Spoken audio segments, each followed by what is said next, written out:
Alison. And my name is Casey. We're here to speak to Great Uncle Peter About being evacuated in World War II. How old were you when World War II started in 1939? I was 9, but we weren't actually evacuated until I think it was probably the following year, 1940. To start with, they brought a lot of people out of London down here as evacuees, but then when the Germans overran France and were only just across the channel, all the children from this area had to be evacuated as well. So all children between 5 and 14, if I remember rightly. Before you were evacuated, was it scary? I don't think, as children, we found it that scary. The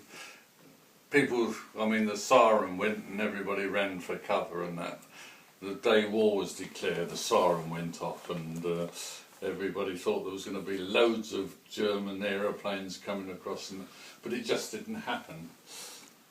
Could you still go out to play? Oh yes, yes. Casey, you say some question.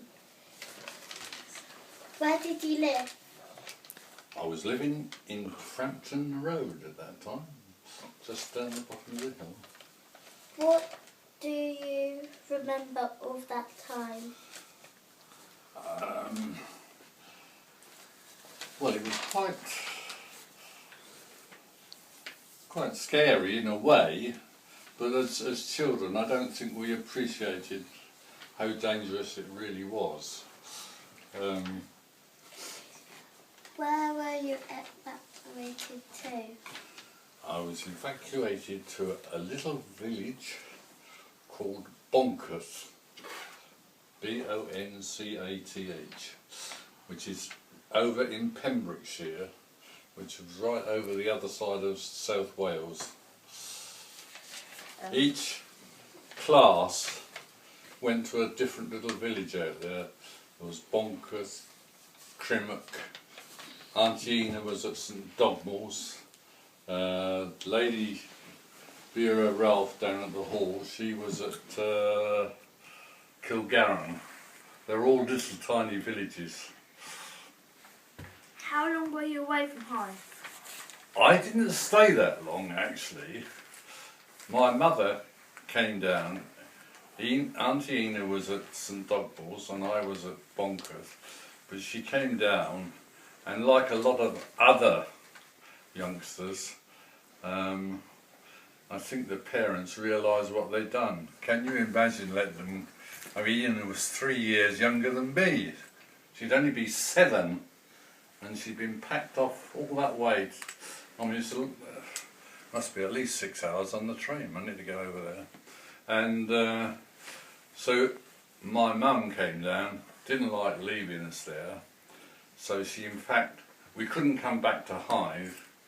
We came back and lived with an auntie who lived at Hadlow, which was outside the area where you were allowed to stay.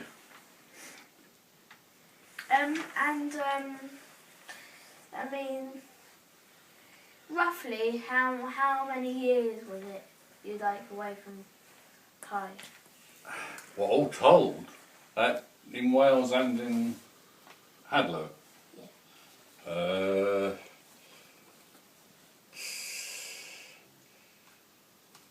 About 4 years. Three or 4 years, yes.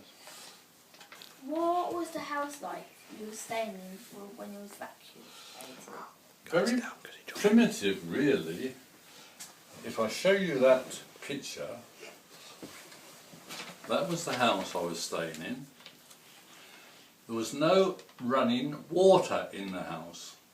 Over here was a green with a pump on it, and to get your water you had to take a bucket or something like that and pump the water up from this pump. Have you seen a pump? No? Well, you had to go outside and get your cold water having the house. Did you go to a different school?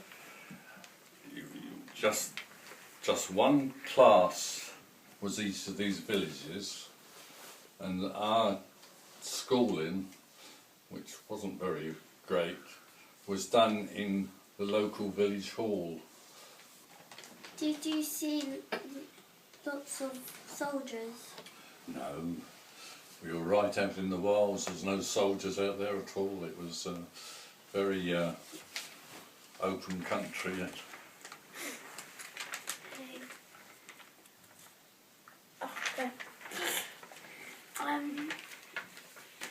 Did you get messages from your parents?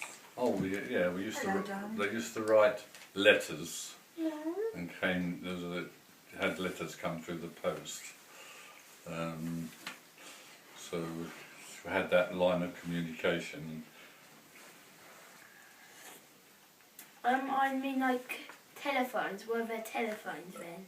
Like You are going back over 70 years. Hardly anybody had a telephone in those days. But could you have a telephone if you had enough? It was really rich. Well, if we could have done, I never used it because my parents weren't on the phone.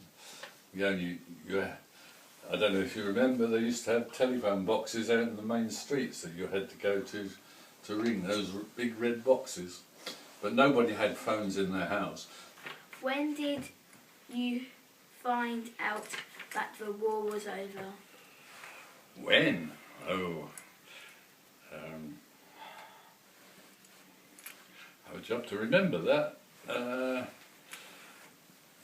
No, I'd moved back to Hythe by then, and I used to keep a big map in the house showing how our troops had advanced across Germany, and so I was living in Hythe, and when they surrendered, I was back living with my parents in Hythe at that time. What was that like? Was it different before you went? Well, everybody was very excited about it, and they went to lots of parties. We had street parties. There weren't all the cars in the roads that there are today. I can remember us having a street party out in Frampton Road, which everybody joined in and celebrated, and it was quite exciting. Was there still things around what was still destroyed, like in the streets there were things? Oh yes, Hythe had bombs on that dropped on it. There was parts of Hythe that were demolished. But before I was evacuated, I had a favourite shop in the high street. It was quite a nice toy shop, and it was up just the other side of Rooks, if you know where it is, where those newer buildings are, and that was completely destroyed by a bomb. My favourite toy shop. What did you pack when you? When we went away, evacuees. Yeah. Very little. Everybody at that time carried a gas mask. So you had a little cardboard box like that with a string on it. Everybody had to carry, and you had a gas mask in there, which when you put it on, you put it under your chin and poured it all over. They were frightened that the Germans might use gas to hurt people, kill them if necessary, but it never transpired actually. Although everybody was issued with them, right down to little babies who had one that they could fit inside and everything. Did some people get evacuated to like Ireland? I don't know. My brother at that time was at the Harvey Grammar School. He went to Merthyr Tydfil in Wales, which was nearer this way. We went right over further to Pembrokeshire, but the whole schools sort of were evacuated. They spread people about everywhere to just get them away from this area. It was a bit... one morning you get up, and you know where the old school was that they've now made into, we went and called a bus there. You just got on with your gas mask and a little bundle of clothing, not very much at all. You were taken by bus up to Hythe Station, which no longer exists. You know where it is? At the other end of the town there's a road called Station Road, which used to lead up to the station, and we were all bundled onto this, hundreds of us onto the train, and it's about I suppose it must have been a 6 or 7 hour journey getting to where we were going on by train. I am now 82. So when I was 10, that's 72 years ago, so it's quite ancient history. That's all right. I hope it's of some use. It was really enjoyable talking to Uncle Peter because he had loads of ideas about World War II and they were so interesting. And all the facts, he really explained them really well. It was really interesting to know the stuff that we didn't know before. We'll meet again, don't know where, don't know when, but I know